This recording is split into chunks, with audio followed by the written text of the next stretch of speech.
Morning student ASC YouTube channel पर आपका स्वागत है। मैं सिकंदर सर। आज हम लोग पढ़ने जा रहे हैं ब्रेविस जालक। कौन जालक पढ़ने जा रहे हैं? ब्रेविस जालक। तो कल के वीडियो में पढ़े थे कि एका कोशिका किसे कहते हैं और एका कोशिका कितने प्रकार की होती है। ठीक है, तो एका कोशिका जो होता है छोटी छोटी इकाइयों का प्रवृत्त करने पर एक संपूर्ण क्रिस्टल जालक का निर्माण होता है। उसको हम लोग क्या बोलते हैं? एकक कोशिका के नाम से हम लोग क्या करते हैं? जानते हैं। ठीक है, एकक कोशिका बताया था कि 4 प्रकार के होता है। पहला होता है आध एकक कोशिका, जिसको एसीसी बोलते हैं। तो वह एकक कोशिका जिसके प्रत्येक कोने पर एक परमाणु अणु या आयन विद्यमान होते हैं, उसी को हम लोग क्या बोलते हैं? आध एकक कोशिका के नाम से हम लोग क्या करते हैं? जानते हैं। उसके बाद था बीसीसी एकक कोशिका, जिसको हम लोग अंतः केंद्रित घनी एकक कोशिका बोलते हैं। तो वह एकक कोशिका जिसके अवयवी कण प्रत्येक कोने के साथ साथ उस घन के केंद्र में भी विद्यमान होते हैं, तो उसको हम लोग क्या बोलते हैं?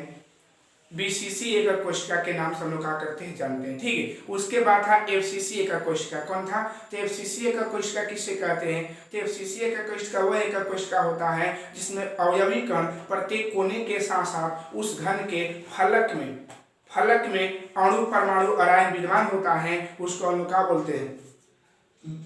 एफसीसी एकक कोशिका बोलते हैं। उसके बाद था कि अंत केंद्रित एकक कोशिका। ठीक है, तो अंत केंद्रित एकक कोशिका में क्या था कि इसमें जो परमाणु होता है प्रत्येक कोने के साथ साथ इसके 2 विपरीत फलकों पर होता है। ठीक है, तो उसको हम लोग क्या बोलते हैं? अंत केंद्रित एकक कोशिका, जिसको हम लोग ईसीसी के नाम से हम लोग क्या करते हैं? जानते हैं। ठीक है, फिर उसके पीछे हम लोग पढ़े थे कि क्रिस्टल जालक क्या है। तो क्रिस्टल जालक जो होता है क्या होता है कि क्रिस्टल जालक जो होता है एक त्रिविमीय जालक होता है और जिसमें अणुओं का पुनर्वित होने के साथ साथ एक बड़ा जालक का निर्माण करता है। ठीक है, तो वो 7 होता था। क्रिस्टल जालक हम लोग कितना पढ़े थे? 7 होता है। कौन कौन होता था?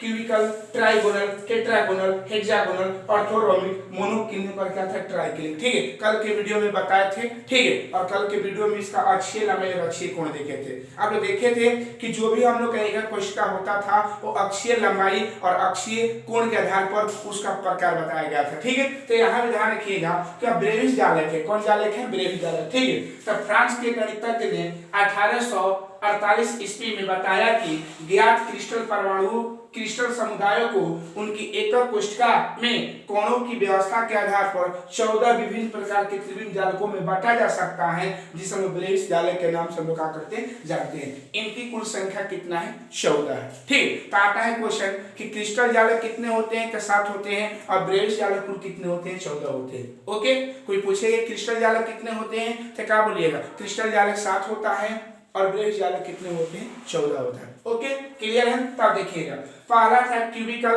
आप लोगों को ट्रिक भी इसका बताया था पिछले वीडियो में। सीटी तो हरिओम, सीटी तो हरिओम, सीटी तो हरिओम, सीटी तो हरिओम, हरिओम, हरिओम बजाता था, हरिओम बजाता था। इसका ट्रिक आप लोग बताए थे।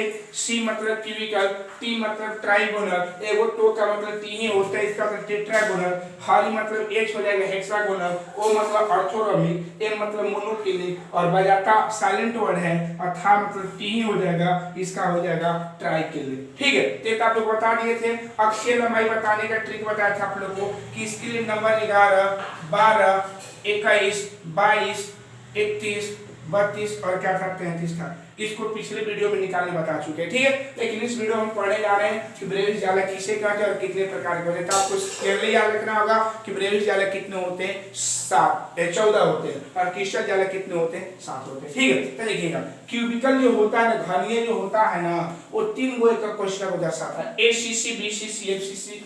ट्राइगोनल में सिर्फ एसीसी होता है। टेट्रागोनल में क्या होता है?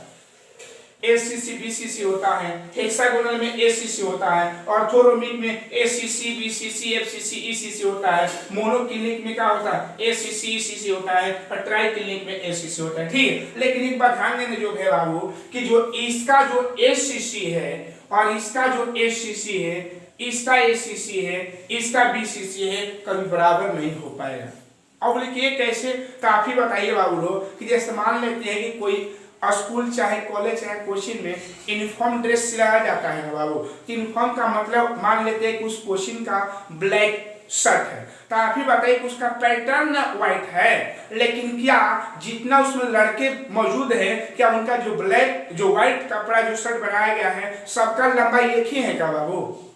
नहीं ना, सबका तो व्हाइट ही कपड़ा है, लेकिन सबका जो लंबाई है वो सेम ही है। नहीं ना सेम है, हाँ व्हाइट है, सबका कलर क्या है व्हाइट है, लेकिन सबका पैटर्न सेम है, न कि उसका लंबाई सेम है। ठीक है, तो ध्यान रखिएगा कि जो एसीसी क्यूबिकल का जो एसीसी होता है और ट्राइगोनल का जो एसीसी होता है वो दोनों में डिफरेंट होता है। देखिएगा क्यूबिकल का एसीसी का डायग्राम यहाँ बना है और ट्राइगोनल के एसीसी का डायग्राम यहाँ बना है। देखिए सामने कोना 8 ही है, देख लीजिएगा 1 2 3 4 5 6 7 और क्या है 8, इसमें भी 1 2 3 4 5 6 7 और क्या है 8 है। सामने 8 है लेकिन दोनों के डायग्राम में क्या है डिफरेंट है ना बाबू। इसीलिए ध्यान रखिएगा कि जो भी क्रिस्टल जालक बनता है और क्रिस्टल जालक का जो ब्रेविस जालक बनेगा वो एसीसी बीसीसी होगा, लेकिन इसका एसीसी और इसका एसीसी में डिफरेंट होता है। जैसा हम बताए थे कि किसी स्कूल का जो यूनिफॉर्म होता है तो सब लड़कों का जो ड्रेस मान लिया जाता है कि व्हाइट कलर का होना चाहिए, लेकिन क्या जो व्हाइट कलर का होता है सब लड़के में उतना ही लेंथ का कपड़ा होता है व्हाइट में? नहीं रहे बाबू। तो याद रखिएगा इसका पैटर्न सेम है, न कि उसकी लंबाई चौड़ाई मोटाई सेम है। इसलिए याद रखिएगा कि इसका एसीसी और इसका एसीसी कहीं बराबर होता नहीं। लेकिन आप लोग इतना जाना नहीं है, आप लोग याद रखिएगा कि ब्रेविस जालक कितने होते हैं, तो क्या बोलिएगा, तो ब्रेविस जालक 14 होते हैं और क्रिस्टल जालक कितने होते हैं 7 होते हैं। ठीक है, अब एक वीवीआई क्वेश्चन याद रखिएगा, यहाँ पर ध्यान दीजिएगा, इसको हम मिटा रहे हैं। ठीक है, इसका जरूरत नहीं था, हम रफ कर दिए होंगे, है ना, इसका भी जरूरत नहीं है, इसको मत उतारिएगा फेयर में।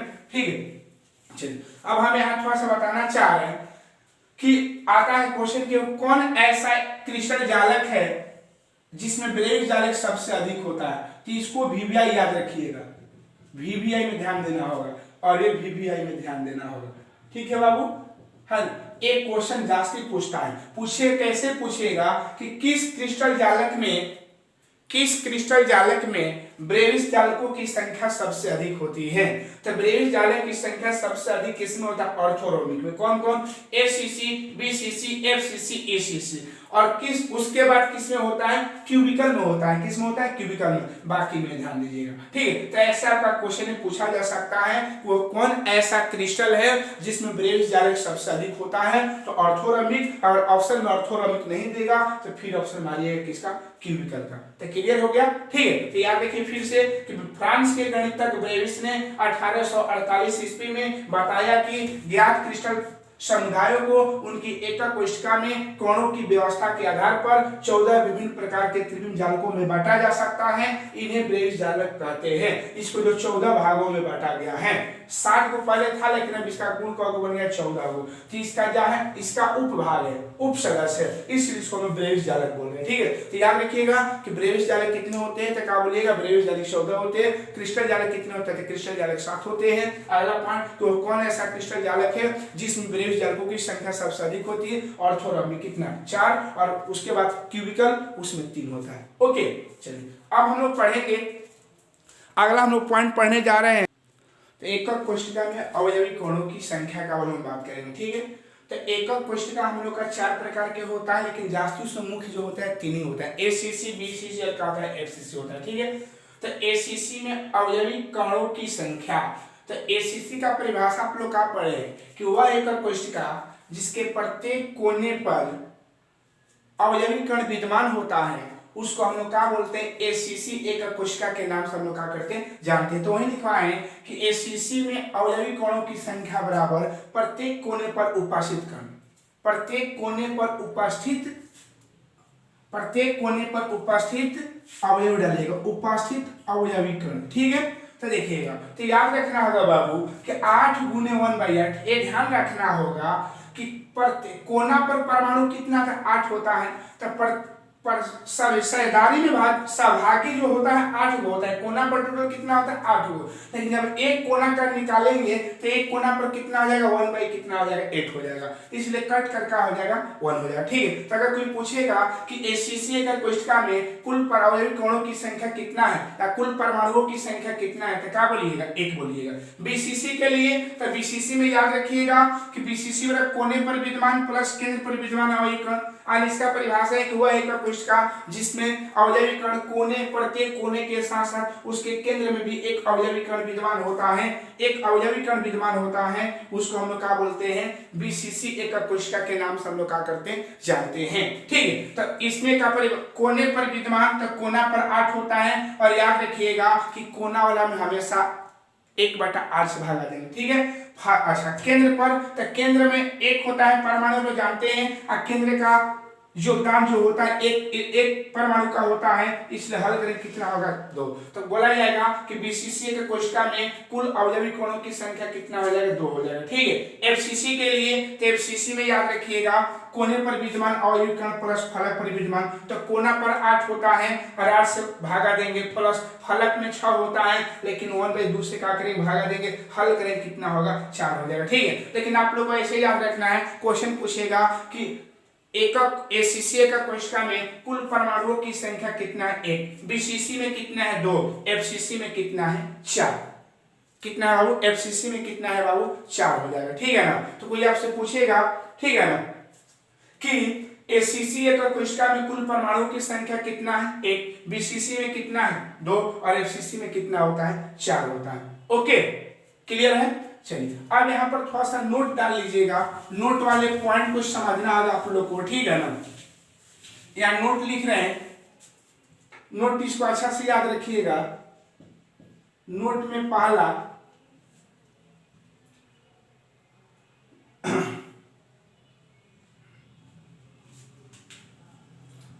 लिख रहे हैं प्रत्येक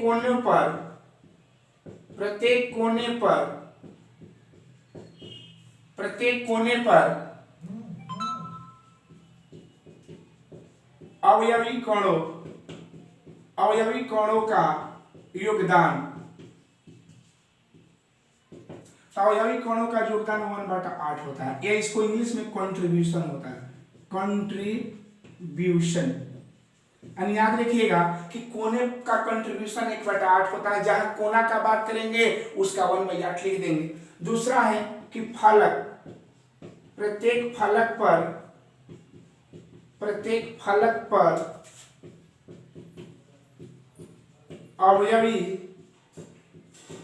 कोणों का योगदान, अवयवी कोणों का योगदान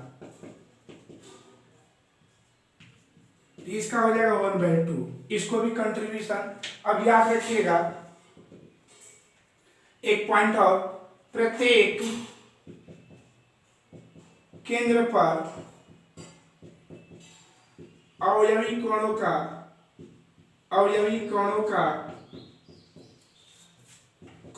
योगदान, अवयवी कोणों का योगदान का बात करेंगे तो 1 हो जाएगा। ठीक है, एक 3 गो पॉइंट आपको ध्यान देना होगा। ठीक है ना, तो याद रखिएगा कि अब क्वेश्चन 2 टाइप का कुछ बोला जाएगा कि एसीसी एकक कोशिका में कुल परमाणु की संख्या 1 होता है, बीसीसी में कितना होता है 2 होता है, एफसीसी में कितना होता है 4 होता है। क्या पूछा जाएगा, अवयवी कोणों की संख्या या परमाणुओं की संख्या पूछा जाएगा तब। लेकिन अगर वही पूछा जाएगा कि कोने पर अवयवी कोणों का कंट्रीब्यूशन का योगदान होता है, अवयवी कोणों का कंट्रीब्यूशन कितना होता है तो 1/8, फलक पर कितना होता है 1/2 और केंद्र पर कितना होता है 1 होता है। तो जहाँ फलक में 6 होता है ना बाबू, तो 6 फलक में होता है ना, तो जब उसका निकालेंगे तो 1/2 को हल कर 3 कर देंगे। ठीक है, अच्छा दूसरा बोलेगा कि केंद्र कोना पर 8 होता है और 1/8 से क्या कर देंगे गुना भागा कर देंगे। ठीक है, आगे केंद्र पर तो केंद्र का 1 होता है, कंट्रीब्यूशन भी 1 होता है, 1 हो जाता है। ठीक है, तो यही आप लोग का है।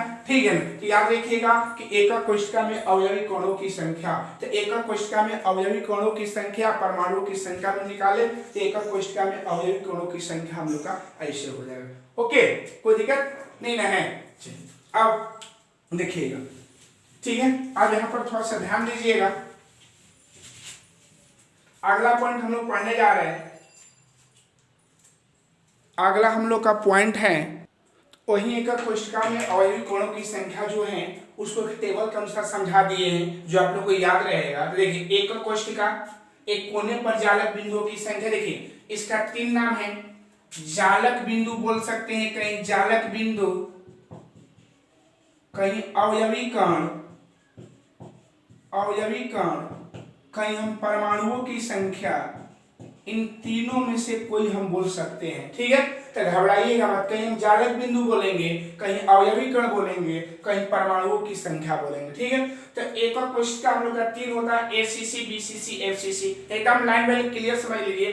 कोनों पर जालक बिंदुओं की संख्या, तो कोने पर जालक बिंदु का बात करेंगे तो कोना पर समय 8 होता है, एक क्लियर है। और बता है कि निकालने के लिए कोना में 1/8 से गुना कर देते हैं, कर देंगे तो एक आ जाएगा, एक आ जाएगा। ठीक है, अच्छा, फलक पर जालक बिंदुओं की संख्या। ये बताइए बाबू कि एसीसी एक कोशिका किसे कहते हैं? वह एक कोशिका जिसके प्रत्येक कोने पर परमाणु विद्यमान, सिर्फ कोना पर होना चाहिए, फलक पर इसमें नहीं होता है, फलक पर केंद्र में भी नहीं होता है, इसलिए 0 लिखे हैं। तो टोटल ऐड करेंगे तो कितना आ जाएगा? 1 हो जाएगा। ठीक है, बीसीसी किसे कहते हैं? तो वह एक कोशिका जिसके प्रत्येक कोने पर परमाणु विद्यमान होने के साथ साथ उसके केंद्र में भी परमाणु विद्यमान होता है। ठीक है, तो 8 होता है कोना पर, 1/8 से गुना करेंगे, बताएं आप लोग 1 आया। फलक पर इसमें नहीं होता है, इसमें केंद्र पर होता है, और केंद्र का कंट्रीब्यूशन बताएं 1 होता है, तो 1 × 1 = 1 हो जाएगा। टोटल को ऐड करेंगे 2 हो जाएगा। अच्छा, एफसीसी किसे कहते हैं? तो वह एक कोशिका जिसके प्रत्येक फलक पर अवयवी कण विद्यमान, और प्रत्येक कोने के साथ साथ प्रत्येक फलक पर अवयवी कण विद्यमान होते हैं, उसको हम लोग क्या बोलते हैं? एफसीसी एक कोशिका के नाम से क्या करते हैं? तो कोना पर 8 × 1/8 1 हो जाएगा, फलक पर 6, फलक का कंट्रीब्यूशन 1/2, हल करें इतना 0 हो जाएगा। ठीक, तो याद रखिए, इसको टेबल के अनुसार बता दिए हैं। अब यहीं पर आ गया, कोई पूछेगा कि एसीसी में जालक बिंदुओं की संख्या कितना है, क्या बोलिएगा? कुल। बीसीसी में जालक बिंदुओं की कुल संख्या 2, एफसीसी में जालक बिंदुओं की कुल संख्या कितना है? 4 है। अब इसी को एग्जाम में पूछ देगा कि उस एकक कोशिका का नाम बताएं, उस एकक कोशिका का नाम बताएं जिसके फलक पर परमाणु विद्यमान होते हैं। जिसके फलक पर विद्यमान है वो एफसीसी हो जाएगा। जिसके केंद्र पर, देखिए ये तो कॉमनली है ना बाबू, ये तो समय कॉमन है ना, लेकिन आपका क्वेश्चन जास्ती निकालेगा तो आप लोग क्वेश्चन हम लोग का जास्ती यहीं से निकालता है। उस एकक कोशिका का नाम बताइए जिसके फलक पर परमाणु विद्यमान होते हैं। तो फलक पर विद्यमान होने वाले परमाणु कौन है बाबू? तो फलक पर विद्यमान होने वाले परमाणु हम लोग का कौन है? और ये एफसीसी है। ठीक है, केंद्र पर ये हो जाएगा। ठीक है, तो याद रखिएगा कि क्वेश्चन में पूछेगा कि एकक कोशिका, तो एकक कोशिका 4, लेकिन मेनली 3 ही बात करेंगे, एसीसी, बीसीसी, एफसीसी। क्वेश्चन पहला, एसीसी में कुल जालक बिंदुओं की संख्या 1, बीसीसी में कुल जालक बिंदुओं की संख्या 2, और एफसीसी में कुल जालक बिंदुओं की संख्या कितना है? 4 है। ठीक है, याद रखिएगा, नोट में लिखवा है कि कोने पर जालक बिंदुओं की संख्या का कंट्रीब्यूशन 1/8 होता है, फलक पर 1/2 होता है, और केंद्र पर 1 होता है। क्लियर है? उसको इसे बनाने केस 1, केस 2, केस 3 से बता दिए हैं, और इसको हम टेबल में बता दिए कि आप लोगों को याद रहेगा। ओके, इसको मत उतारिएगा। ठीक है, बस इस टेबल को उतार लीजिएगा। ओके, चलिए अब हम लोग देखिए कि एकक कोशिका में अवयवी कोणों की संख्या कितना होता है। तो एसीसी में 1 होता है, बीसीसी में 2 होता है, एफसीसी में कितना होता है? 4 होता है। ओके, क्लियर हो गया? चलिए अब हम तो एकक कोशिका में अवयवी कोणों की संख्या को हम देखे थे पीछे। अब इस पर क्वेश्चन पढ़ ले रहे हैं कि एक घनीय ठोस 2 तत्वों P तथा Q से बना है। एक घनीय ठोस है जो 2 तत्वों P तथा Q से बना है। घन के कोनों पर Q परमाणु है, घन के कोना पर कौन परमाणु है? Q है, और फलक पर P परमाणु उपस्थित हैं। तो इस यौगिक का सूत्र क्या होगा? इस यौगिक का हम लोग को सूत्र बताना है। ठीक है, जैसे जैसे क्वेश्चन बोलेगा वैसे वैसे हमको जवाब देना है। पहले यहाँ सोल्व लिखेंगे बाबू, है ना। बोला गया कि घनीय ठोस है, कौन ठोस है? तो घन बना लीजिएगा, है ना, थोड़ा समझ लीजिएगा। ऐसे हम लोग का जो P परमाणु है वो Q परमाणु है वो कोना पर है। Q परमाणु जो है हम लोग का कोना पर है। तो याद रखिएगा Q जो लिखेंगे कोने पर, कोनों पर विद्यमान है। Q इक्वल हम लोग कोना पर 8 जानते हैं ना बाबू, और 8 तो कोना का कंट्रीब्यूशन 1/8 होता है, तो 8 से 8 कट जाएगा, 1 हो जाएगा। तो Q का वैल्यू कितना हो जाएगा 1, Q का मान हम लोग इतना हो जाएगा। अब हम लोग करेंगे P, तो P कहाँ इसका उपस्थित है, तो P को माना गया है कहाँ पर, फलक में। तो P यहाँ है, फलक यहाँ है, यहाँ पर है, यहाँ है, दो फलक ऊपर नीचे हो जाएगा यहाँ, और Q एक कोना पर है। ठीक है, Q को कहाँ रखा गया है, कोना पर रखा गया है। तो बोला गया जब इसको कोना पर रखा गया है तो Q को कोना पर रखा गया है और P को फलक पर, तो फलक पर विद्यमान है, फलक पर विद्यमान है। कहाँ विद्यमान है, फलक पर। तो फलक में 6 होता है ना बाबू, और इसका कंट्रीब्यूशन 1/2 होता है, तो द्वितीय क्या हो जाएगा, 6 हो जाएगा ना कटकर। P का वैल्यू कितना हो जाएगा, 3। अब ध्यान रखिएगा, यौगिक का आणविक सूत्र, तो यौगिक का आणविक सूत्र याद रखिएगा। Q का मान कितना है, 1 आया है, तो 1 लिख दिए, और P का मान कितना है, 3 आया है, तो इसका फॉर्मूला QP3 हो जाएगा। तो यही हम लोग का ये सूत्र हो गया। ठीक है, तो वही बोला गया है कि घनीय ठोस 2 तत्वों P तथा Q से बना है, घन के कोने पर Q परमाणु और फलक पर P परमाणु उपस्थित है, तो इस यौगिक का सूत्र क्या होगा। ठीक है, तो Q को कहाँ माना गया है, कोना पर माना गया है, Q को कहाँ माना गया है, कोना पर माना गया है ना, और P को कहाँ माना गया है, फलक पर। तो कोना पर विद्यमान है, तो Q कहाँ पर विद्यमान है, कोना पर। तो कोना पर टोटल कितना था, 8 होता है, और उसका कंट्रीब्यूशन 1/8 होता है, तो 1/8 से गुना कर दिए, Q इक्वल 1 हो जाएगा। P कहाँ पर है, फलक पर विद्यमान है, तो फलक पर 6 होता है, 1/2 से गुना कर इतना हो गया। और यौगिक का आणविक सूत्र, तो Q1 माने Q का वैल्यू 1, P का 3 आया, तो सूत्र QP3 हो जाएगा। ओके, चलिए अब हम लोग क्वेश्चन नंबर दूसरा पढ़ेंगे। क्या पढ़ेंगे बाबू, क्वेश्चन नंबर 2।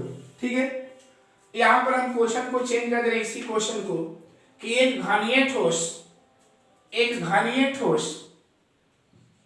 तथा B से बना है, एक घनीय ठोस A तथा B से बना है। यही क्वेश्चन है, घन के कोने पर A परमाणु और फलक पर B परमाणु उपस्थित हैं, तो इस यौगिक का सूत्र क्या होगा। तो इस यौगिक का सूत्र क्या होगा, तो इसका जो हम सोल्व किया जाए ना बाबू, सेम टू सेम वैसे ही। तब देखिए यहाँ पर A घनीय ठोस है, जो एक घनीय ठोस 2 तत्वों A तथा B से बना है।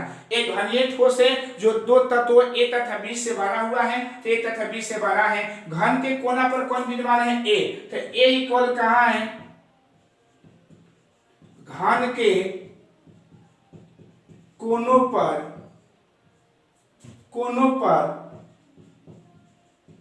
उपस्थित है। तो घन के कोनों पर जब उपस्थित है, तो घन के कोना पर 8 होता है, और 8 का कंट्रीब्यूशन घन का 1/8, तो 8 इक्वल 1 हो जाएगा, कट जाएगा ना बाबू। अच्छा, B कहाँ है, तो B जो है घन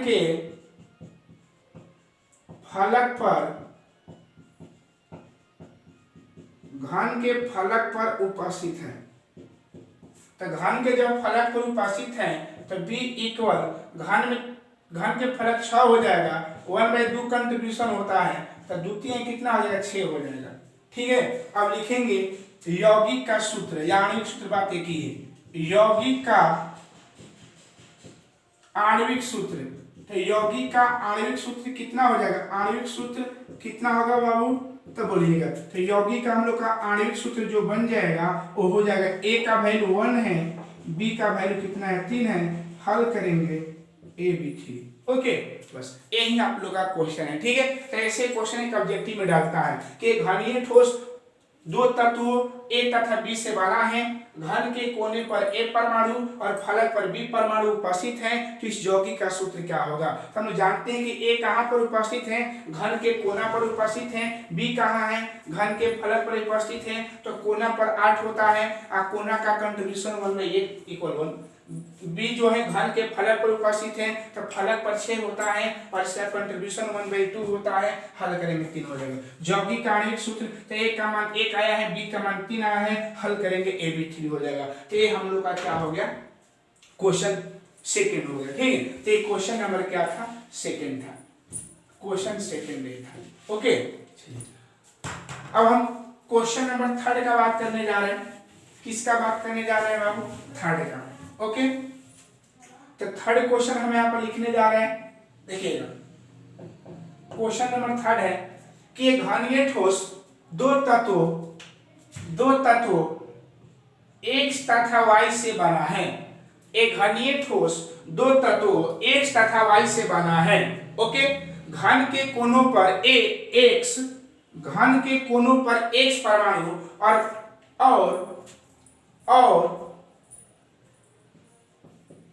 घन के केंद्र पर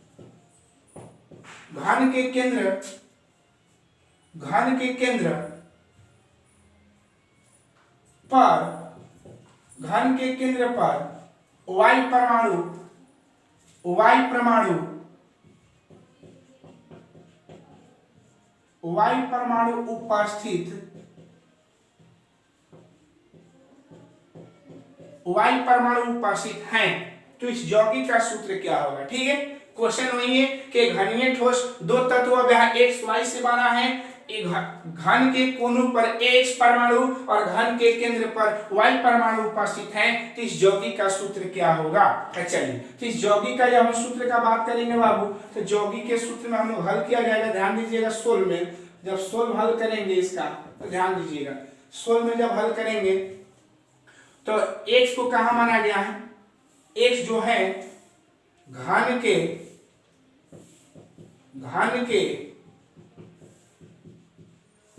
कोनों पर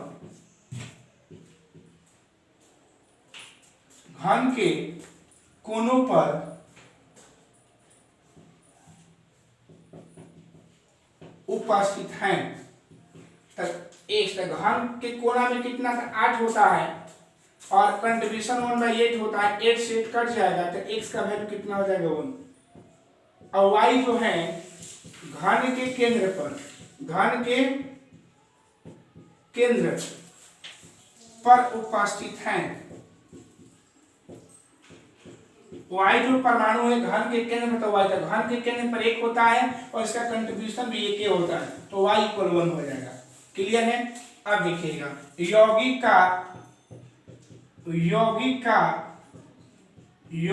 का आणविक सूत्र, तो यौगिक का आणविक सूत्र क्या होगा? X1 Y1 = क्या बन जाएगा? XY। यही हम लोग का आंसर हो जाएगा। ठीक है, तो आप लोग ये 3 क्वेश्चन पढ़ लिए होंगे। ठीक है, समझ गए हैं कैसे सब क्वेश्चन बन रहा है। ठीक है, तो हम लोग देखिए क्या क्या देखे बाबू कि एकक कोष्ठक, फिर से याद रखिएगा कि एकक कोष्ठिका में कुल परमाणुओं की संख्या 1। बीसीसी एकक कोष्ठिका में कुल परमाणुओं की संख्या कितना होता है? तो बीसीसी एकक कोशिका में कुल परमाणुओं की संख्या होता है 2 और एफसीसी एकक कोशिका में कुल परमाणु की संख्या 4 होता है। ठीक है, अगर बोला जाए कि फलक पर कितने परमाणु होते हैं, तो फलक पर 3 होते हैं। फलक पर परमाणु कितना होता है? 3 होता है। चलिए, एक और वह एकक कोशिका का नाम बताइए कि जिसके केंद्र पर परमाणु विद्यमान हो जाते हैं। बीसीसी जो फलक पर है उसको एफसीसी, आईसीसी में, एससीसी में जो होता है सिर्फ कोना पर रहता है। ये हम लोग का क्या है? क्वेश्चन था और एक पॉइंट था। ठीक है, अब हम लोग पढ़ेंगे यहाँ पर अगला पॉइंट का बात करने जा रहे हैं। अगला हेडिंग दे रहे हैं एकक कोष्ठिका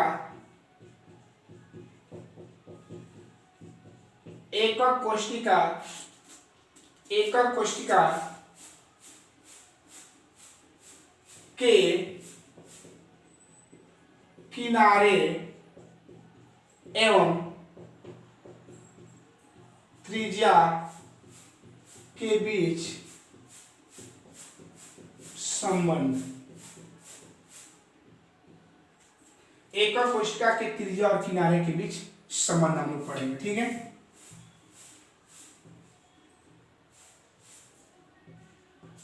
तो यहां लिखेंगे माना कि एकक कोशिका के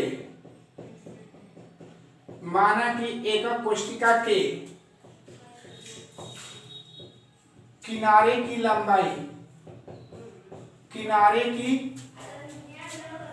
लंबाई a और त्रिज्या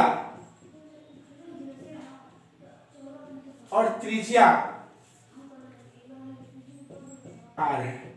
त्रिज्या का है बाबू r है, मान लेते हैं। तो देखिएगा अब यहां पॉइंट डाल रहे हैं ACC एकक कोष्टिका, ACC एकक कोष्टिका। इसका फिर परिभाषा यहां पर एक बार लिख रहे हैं। वह एकक कोष्टिका जिसमें अवयवी कण घन के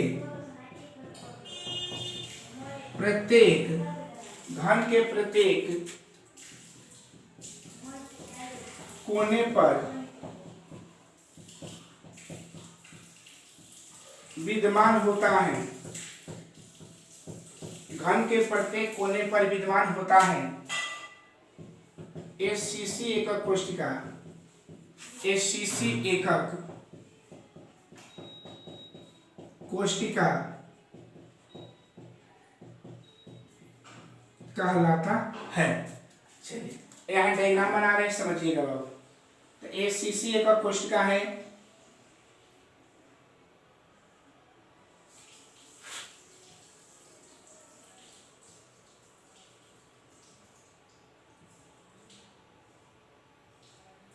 एक क्या है ACC है, ACC है, ACC है, ACC है, ACC है, ACC है, ACC है, ACC है। ठीक है, ACC एकक कोष्टिका है। क्लियर है? थोड़ा यहाँ पर रफ, यहाँ पर रफ वाले को मत मिटाइएगा, मिटा दीजिएगा। ठीक है, तो रफ। तो देखिएगा कोई भी हम लोग का एकक कोशिका होता है, समझिएगा कि पहले हम ध्यान लिया जाए कि ये जो जालक बिंदु होता है ना, तो जालक बिंदु को एक गोला के रूप में माना गया है। किसके रूप में माना गया है? जालक बिंदु जो होता है ना, एक ठोस गोला होता है। क्या होता है? तो जो बिंदु जो दिखाया गया है, ये बिंदु का मतलब ये मत समझिएगा कि ये बिंदु सिर्फ ये नहीं, ये बिंदु जो है ये ऐसे ही गोला के रूप में है, तो इसका कुछ भाग इधर है, कुछ भाग इधर है, कुछ भाग इधर है। जैसे ध्यान रखिएगा, हम एक समझाना चाह रहे हैं कि कोई भी वर्ग बनता है ना बाबू, जैसे मतलब एक गोला हो गया, एक गोला हो गया, एक गोला हो गया, एगो यहाँ पर गोला हो गया। ठीक है, यहाँ पर इसके केंद्र को लिए, इसके केंद्र को लिए, इसके केंद्र को लिए, इसको केंद्र को लिए।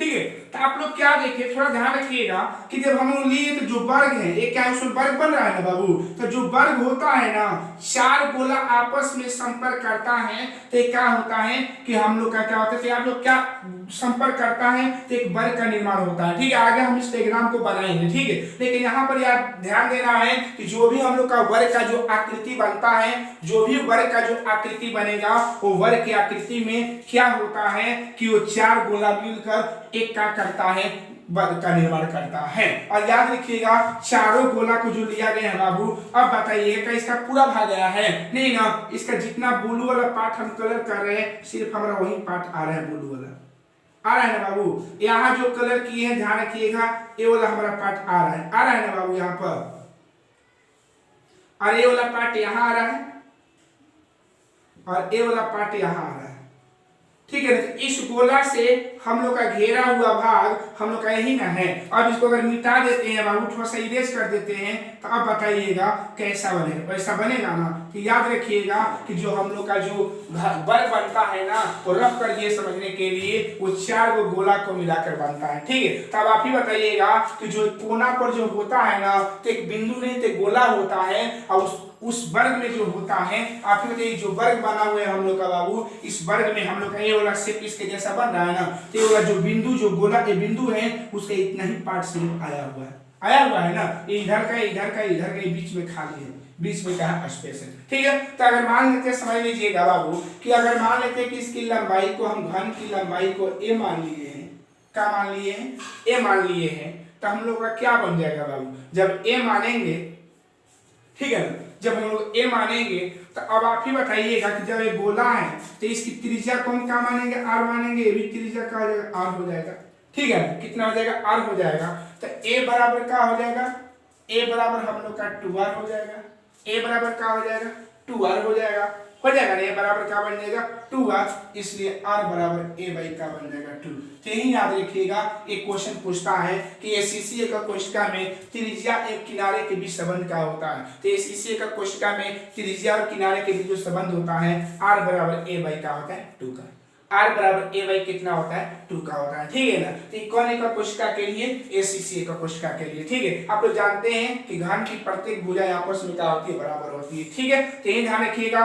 पहले समझना है कि जो एक वर्ग जो बना होता है 4 गोलों को मिलाने से बनता है, तो वही लिखे a बराबर किसके बराबर हो जाएगा, 2r। देखिए यहाँ पर 2 गोला स्पष्ट, ए बिंदु का मतलब 2 गोला है, ए बिंदु का मतलब 2 गोला है, तो 2 गोला में क्या हो जाएगा, 2r हो जाएगा। आधा आता है, एक चौथाई भाग आता है, तो a बराबर 2r, इसलिए r बराबर a बाई 2। तो क्या हो गया, ये हम लोग का हो गया एससीसीए का कोशिका। ठीक है, चलिए अब आगे हम बढ़ रहे हैं। इसके बाद हम समझा रहे हैं एफसीसी। तो वह एक कोशिका जिसमें, दूसरा लिख रहे हैं एसीसी, आगे पीछे किसी को लिख सकते हैं एफसीसी। वह एक कोशिका जिसमें अवयवी कण घन के प्रत्येक कोने के अतिरिक्त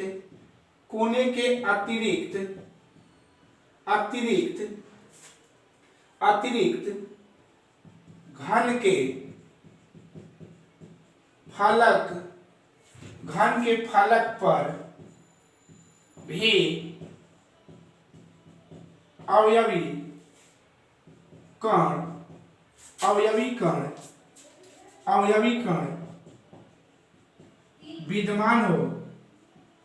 कण विद्यमान हो,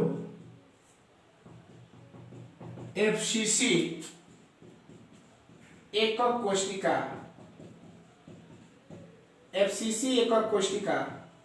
कहलाता है। एफसीसी एकक कोशिका कहलाता है। इसके डायग्राम को समझ लीजिएगा, ध्यान दीजिएगा बाबू।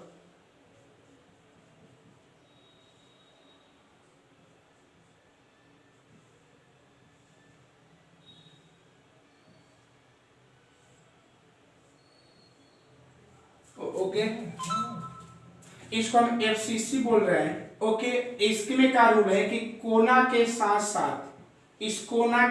साथ क्या होता है, इसके फलक में भी होता है। फलक के केंद्र में, तो फलक हमारा देखिएगा, एक फलक हमारा यहां से यहां हो गया, तो फलक के केंद्र पर, ये भी फलक के केंद्र पर, ये भी फलक के केंद्र पर, ये भी फलक के केंद्र पर, और यहाँ दो क्योंकि एक बाहर वाला एक नीचे वाला, एफसीसी हुआ।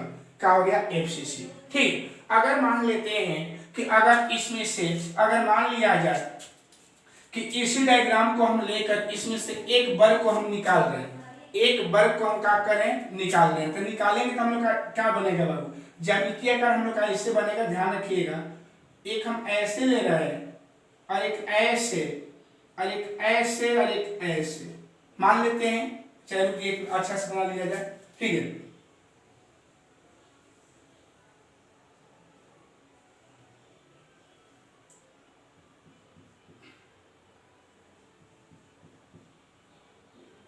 ठीक है, यही हम डायग्राम को लिए, उसमें से निकाले हैं 1 2 3 वर्ग ऐसा नहीं, लेकिन आपको समझिएगा वर्ग ही है।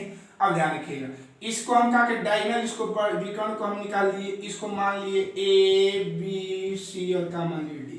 ओके, चलिए जब यही पार्ट को निकाले हैं, इसको मान लिए, इस पार्ट में हम दिखा दे रहे हैं कि इसको मान रहे हैं ए बी, नहीं ए, इसको बी मान लिए, इसको सी मान लिए, इसको डी मान लिए, अरे डायगोनल यहाँ पर ऐसे दिखा दिए। ओके, चलिए एक ज्यामितीय बता दिए।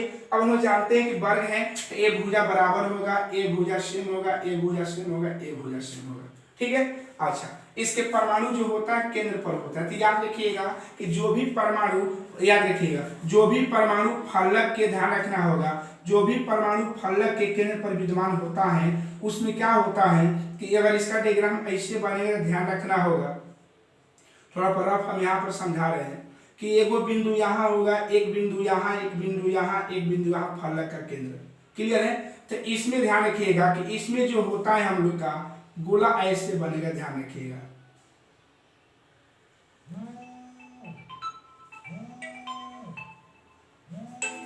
ठीक है, तो हम लोग का गोला हम लोग का ऐसा बनेगा।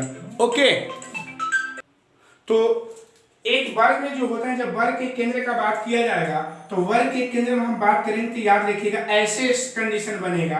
ध्यान रखिएगा, इसका ए रफ है और ए भी इसका भी रफ कर हम सिखा दे रहे हैं, ध्यान रखिएगा। एक हम लोग का ऐसे बनेगा, एक हम लोग का ऐसे बन जाएगा और एक हम लोग का ऐसे बनता है। अच्छा से नहीं बन पा रहा है, ठीक है ना। ठीक है, जैसे मान ध्यान रखिए ऐसे बनेगा, एक गोला टच करेगा, एक गोला ऐसे टच करेगा, एक गोला ऐसे टच करेगा, एक गोला ऐसे टच करेगा और ये जो होगा एक गोला ऐसे टच कर लेता है। ठीक है, तो ऐसे बनता है। ठीक है ना, ऐसे 5 गोला रहेगा, ऐसे एक गोला ऐसे रहेगा, एक गोला ऐसे रहेगा। ठीक है, एक गोला हमारा ऐसे रहेगा, एक गोला हमारा ऐसे रहेगा। ओके, और एक गोला इसके ऊपर ही रहेगा ऐसे।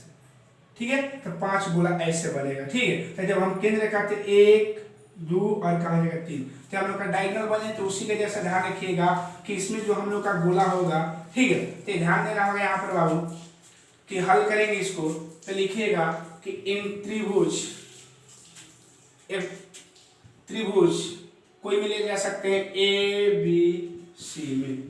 तो ए बी सी में तो ध्यान रखिएगा कि यहाँ समकोण बनेगा। क्या बनेगा? समकोण। ओके, तो ए बी सी में चलेंगे तो ए सी स्क्वायर बराबर क्या हो जाएगा? ए बी का स्क्वायर प्लस बी सी का स्क्वायर। क्लियर है? तो ए सी स्क्वायर बराबर ए बी का वैल्यू ए स्क्वायर प्लस ए स्क्वायर, ए सी स्क्वायर बराबर क्या हो जाएगा? 2a square. क्लियर है? तो ए सी बराबर √2a का स्क्वायर, तो ए सी बराबर हो जाएगा √2a। ए सी का वैल्यू निकला। ठीक है, आप इतना भी तक छोड़ सकते हैं, लेकिन हमको इसका आंसर किसके रूप में लाना है? त्रिज्या के रूप में लाना है। इसलिए अब हम क्या करेंगे? किंतु, तो ध्यान रखिएगा ए सी जो हो जाएगा तो ए सी बराबर ध्यान रखिएगा कि आप लोग जानते हैं कि कोना पर जो होता है बिंदु उसमें आधा आर होता है, खाली चौथाई पार्ट आया होगा। ध्यान रखे होंगे इसे जब ये बनाएंगे तो इसका ऐसे पार्ट आया है तो ए वाला आर हो जाएगा। इसमें एगो जब पूरा गोला है तो इसमें इसका आर है, इसका आर है ना, एगो फिर एक पार्ट आता है ऐसे। तो हम लोग क्या देख रहे हैं कि इसका जो वैल्यू हो जाएगा एगो आर इसका हो जाएगा, है ना, त्रिज्या, और इसका 2r हो जाएगा, पूरा व्यास बन जाएगा, इसका 1r हो जाएगा। ठीक है, चलो कितना हो जाएगा? r प्लस 2r प्लस का बन जाएगा r। समझे? क्योंकि एगो केंद्र, एगो यहाँ का गोला का त्रिज्या बीच में है तो 2r हो जाएगा, यहाँ r हो जाएगा। तो AC इक्वल का हो जाएगा 4 हो जाएगा। AC equal 4। क्लियर है? अब यहाँ लिखेंगे तब 4r इक्वल √2a, इसलिए r बराबर √2 का बन जाएगा 4a। क्लियर है? अब यहाँ हल कर रहे हैं तो r इक्वल √2/4 इंटू √2 कितना बन जाएगा? √2। क्लियर है? इंटू a हो जाएगा तो r इक्वल ऊपर कितना हो जाएगा हम लोग का? 2 हो जाएगा और नीचे 4√2 हो जाएगा और यहाँ a हो जाएगा, कटेगा तो r इक्वल कितना हो जाएगा? a/2√2, 2 से 2 कटा दी तो ये हो जाएगा। तो ये किसका हुआ? तो ये हम लोग का हुआ FCCA का क्वेश्चन का। ठीक है, तो अगर कोई पूछेगा कि FCCA का क्वेश्चन का कि त्रिज्या और किनारे के बीच संबंध क्या होता है तो r बराबर a/2√2, और SCC के लिए r बराबर a/2 और BCC के लिए आगे हल करेंगे। ठीक है, लेकिन इस वीडियो में इतने ही, और अगर ये वीडियो पसंद आया होगा तो लाइक और सब्सक्राइब करना मत भूलिएगा। जय हिंद, जय भारत।